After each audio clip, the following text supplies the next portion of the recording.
ये आ चुकी है MG हेक्टर 2023 फेसलिफ्ट। MG की इस गाड़ी का सभी लोग इंतजार कर रहे थे, हमारे पास आ चुकी है। तो आज इसका हम एक डिटेल्ड रिव्यू करेंगे। तो 2023 के फेसलिफ्ट वर्जन में जो सबसे ज़्यादा लोगों को चीज़ अट्रैक्ट कर रही है वो है इसकी मैसिव ग्रिल। अब इस ग्रिल को अगर हम पास से आके देखें तो ये बहुत ही ब्रॉड लगती है। इसके राइवल्स कार में कह लीजिए या किसी भी कार में कह लीजिए, इतनी बड़ी ग्रिल आपको बिल्कुल नहीं मिलेगी। अब इस ग्रिल के बारे में बात करें तो बेस वेरिएंट जो आता है MG हेक्टर का, उसमें ये ग्रिल आपको बिल्कुल नहीं मिलती है। उसमें आपको वही पुरानी वाली थोड़ी छोटी ग्रिल मिलती है। इस ग्रिल के साथ इस समय बहुत अट्रैक्शन बना हुआ है, और ग्रिल के साथ अगर हम इसके LED DRLs को देखें तो यहाँ पर सुंदर से DRLs मिलते हैं विद टर्न इंडिकेटर्स। बहुत ही सुंदर इसमें क्रोम वर्क भी दिया हुआ है जो कि इसको और अपलिफ्ट कर देता है। यहाँ आप देख सकते हैं इसको। अब अगर हम इसको थोड़ा नीचे आते हैं तो यहाँ पे हेडलाइट और फॉग लैम्प दे रखी हैं। अच्छी बात ये है कि ये सारी चीज़ें आपको हैलोजन में नहीं मिलती हैं, LED में मिलती हैं। और सबसे इम्पॉर्टेंट चीज़ जो मैं आपको बता दूं जिसके लिए इसको जाना जा रहा है वो है इसके ADAS फीचर। यहाँ पर आप उसका सेंसर देख सकते हैं, बहुत ही क्लियरली यहाँ पर विजिबल है, जो कि इसका इम्पॉर्टेंट फीचर क्यों है? क्योंकि अगर हम MG के बारे में जाने तो पहले इस पर एक बड़ी सी बैजिंग आती थी, इंटरनेट इनसाइड।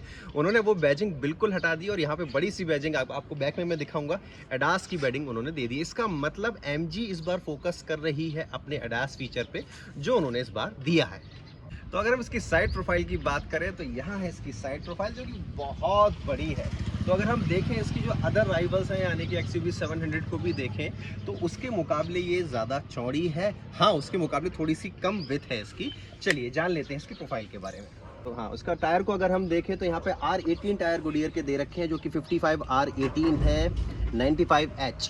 बहुत ही सॉर्टेड यहाँ पर एलॉय की डिज़ाइन दे रखी है। इससे पहले भी यही आती थी और बहुत ज़्यादा क्लिम्सी नहीं है, बहुत ज़्यादा पजल नहीं। तो कुल मिला के यहाँ पर बहुत अच्छे यहाँ पे प्रोफाइल दे रखी है। लेकिन इसका जो स्टेपनी का टायर है वो आपको R18 नहीं मिलता है, वो आपको R17 मिलता है जो कि एलॉय में भी नहीं होता है। तो यहाँ पर आपको मिलते हैं electronic ORVM with turn indicators. बहुत ही बढ़िया यहाँ पे क्रोम वर्क दिया हुआ है। अब अगर हम हैंडल्स की बात करें तो पहले की तरह इसमें भी क्रोम दिया हुआ है विद रिक्वेस्ट सेंसर्स। आगे बढ़े तो ये क्रोम एक्सटेंड होता है, पीछे की तरफ जाता है। बहुत सुंदर स्लीक सी डिज़ाइन है, और यहाँ पर एक छोटी सी बैजिंग है जिस पे लिखा हुआ है कि ये गैसोलीन है, यानी कि पेट्रोल कार है। तो कुल मिला के ये रही इसकी साइड प्रोफाइल। तो ये थी इसकी साइड प्रोफाइल। साइड से तो बहुत खूबसूरत लग रही है, बहुत प्रीमियम फील दे रही है अगर हम इसको फ्रंट से देखें तो भी, साइड से देखें तो भी। अब देखते हैं कि बैक से इसका क्या लुक आता है। अब बैक प्रोफाइल की बात करें तो सबसे ज़्यादा इंपॉर्टेंट है यहाँ पर हेक्टर की ब्रॉड बैजिंग, जो पहले आपको नहीं मिलती थी, अब बहुत ही ब्रॉड कर दी है। तो काफ़ी बढ़िया लुक यहाँ पर इसको देती है। अब इसके बाद देख रहे तो यहाँ पर आपको मिलती थी इंटरनेट इनसाइड की बैजिंग जो अब नहीं मिलती है, और यहाँ पर केवल ADAS की बैजिंग मिलती है जिसको अभी MG हेक्टर प्रमोट कर रही है। यहाँ आपकी टेल लाइट आ जाती है और ये कनेक्टेड है, यानी कि कनेक्टिंग टेल लाइट जो आपको हर दूसरी गाड़ी में आज देखने को मिलता है। बहुत ही सुंदर कनेक्टिंग टेल लाइट आपको MG हेक्टर में भी देखने को मिलेगी। यहाँ पर इसके साथ आपको एक बढ़िया फीचर मिलता है जो है कनेक्टेड रिफ्लेक्टर्स, जो कि किसी और गाड़ी में आपको देखने को नहीं मिलता है। बहुत ही इंपॉर्टेंट फीचर है, इसको इग्नोर नहीं कर सकते। और इसके बाद अगर हम नीचे आएँ तो आपको मिलता है रेयर बम्पर, उसके साथ यहाँ पे सेंसर्स मिलेंगे और एक नकली एग्जॉस्ट मिलेगा जो कि एक डिज़ाइन का पार्ट है, असली नहीं है। अब यहाँ पे देखें तो आपको इलेक्ट्रॉनिक गेट मिलेगा, यहाँ पे बूट मिलेगा। तो 587 लीटर्स का यहाँ पे बूट स्पेस मिल जाता है, आपको देखने को मिलता है। और ये एक कवर जो कि निकला हुआ है, अब इसको दोबारा तो नहीं लगा सकता मैं, लेकिन ये कवर क्या है पूरा बाहर निकल जाता है इस तरीके से, और ये यहाँ पर आपको लाइक दिस एक कवर मिल जाता है। इसके साथ साथ अगर हम इसको नीचे देख लो तो यहाँ पे एक हुक आता है, जिस हुक को आप यहाँ पे लगा सकते हैं और यहाँ पे जो भी आप काम करना चाहते हैं वो कर सकते हैं। काफ़ी स्पेस यहाँ पे भी दे रखा है, आप यहाँ पे कोई अपना सामान रखना चाहे वो भी रख सकते हैं। यहाँ पे एक लाइट दे रखी है जो कि मैं कहूँगा कि बहुत ज़्यादा सफिशिएंट नहीं है यहाँ के स्पेस को कवर करने के लिए। और इसके बाद अगर हम देखें इसके नीचे, अगर हम देखना चाहें तो इसके नीचे आपको स्टेपनी नहीं मिलती है, क्योंकि इसकी स्टेपनी मिलती है गाड़ी के नीचे। तो बहुत आसान है इसको बंद करना, इलेक्ट्रॉनिक यहाँ पर है सारा हिसाब, तो ये हो जाती है बंद इस तरीके से।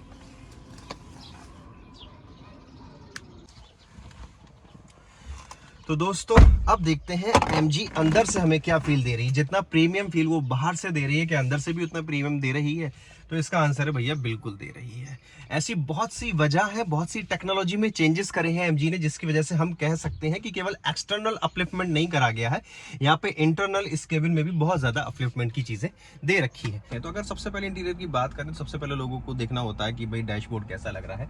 तो अगर हम डैशबोर्ड के बारे में बात करें तो काफी यहाँ पे सॉफ्ट टच दे रखा है, जो कि उतना पहले नहीं हुआ करता था। हाँ, यहाँ पर सॉलिड प्लास्टिक भी है। ये काफी अच्छी चीज है कि दोनों को सेम कलर से बनाया गया है, तो वो मर्ज हो रही है। मतलब जो ये सॉफ्ट टच आपको यहाँ फील हो रहा है वही आपको लगेगा कि आगे भी है, जबकि ऐसा है नहीं। और यहाँ पर जो बाकी का जो आपको याद एरिया दिखेगा ना, काफी सॉर्टेड लग रहा है। मतलब डिफरेंट कलर्स आपको नहीं दिखेंगे, काफी एक सिमेट्री आपको महसूस होगी यहाँ पे। अगर आप इसको आगे यहाँ एसी वेंट्स को देखें, सब कुछ आपको एक ही कलर में मिलेगा। हाँ, हो सकता है कुछ लोगों को ये उतना अपीलिंग ना लगे, लेकिन हाँ, मुझे यहाँ पे ये काफी सॉर्टेड लग रहा है। इस डैशबोर्ड के अलावा अगर हम बात करें बाकी सब फीचर्स की, वायरलेस चार्जिंग मिल जाती है। वायरलेस चार्जिंग के नीचे यहाँ पे आपको मोड मिल जाते हैं। आप इको मोड में चलाना चाहते हैं, अदर मोड में आपको इसको चलाना चाहते हैं। इसके बाद अगर हम नीचे देखें तो यहाँ पर जो ट्रांसमिशन की जो पार्किंग, ड्राइविंग, सारे जो मोड्स हैं वो सारे यहाँ पर आपको मिल जाते हैं, जो कि काफ़ी एक अच्छी डिज़ाइन, मुझे स्लीक डिज़ाइन लग रही है। इसके बाद यहाँ पे ये सारे आपको फंक्शंस मिल जाते हैं। आपको वेंटिलेटेड सीट्स मिलती है तो उसका फंक्शन भी आपको यहाँ मिल जाता है। आप एसी कितना तेज़ चलाना चाहते हैं, कम चलाना चाहते हैं, पार्क असिस्ट, हिल असिस्ट, यहाँ पे सारे फंक्शंस आपको मिल जाते हैं, जो कि काफ़ी प्रीमियम आपको फील देते हैं। इसके साथ साथ अगर हम थोड़ा और पीछे यहाँ पर बढ़ें तो यहाँ पर आपको ऑटोमेटिक पार्किंग, ब्रेक, सारी चीज़ें मिल जाती हैं। यहाँ छोटा सा 2 कप होल्डर्स मिल जाते हैं। इसके साथ साथ ये कप होल्डर्स आपको क्लोज करने का भी ऑप्शन मिल जाता है, जो कि काफ़ी अच्छा फील कराता है। और यहाँ पर आपको मिल जाता है आर्म रेस्ट, जो कि मूव कर लेता है। और इसकी एक बार स्पेस भी देख लेते हैं तो स्पेस काफ़ी डिसेंट है। यहाँ पे आराम से आप अपनी कोई छोटी मोटी बॉटल, मोबाइल्स, कुछ चीज़ें आप रख सकते हैं। तो कुल मिला के तो मुझे तो ये पहले से काफ़ी अपलिफ्टेड लगा है, काफ़ी अच्छा फील आपको करा रहा है और पहले से ज़्यादा प्रीमियम फील करा रहा है। अब देखते हैं कि इसके पीछे क्या क्या चेंजेस करे गए हैं और रियर सीट पे आपका एक्सपीरियंस कैसा रहता है। सबसे इंपॉर्टेंट चीज जिसको हम बिल्कुल इग्नोर नहीं कर सकते हैं, और खासकर एमजी में तो बिल्कुल इग्नोर नहीं कर सकते हैं, वो है इसका बड़ा सा इंफोटेनमेंट सिस्टम।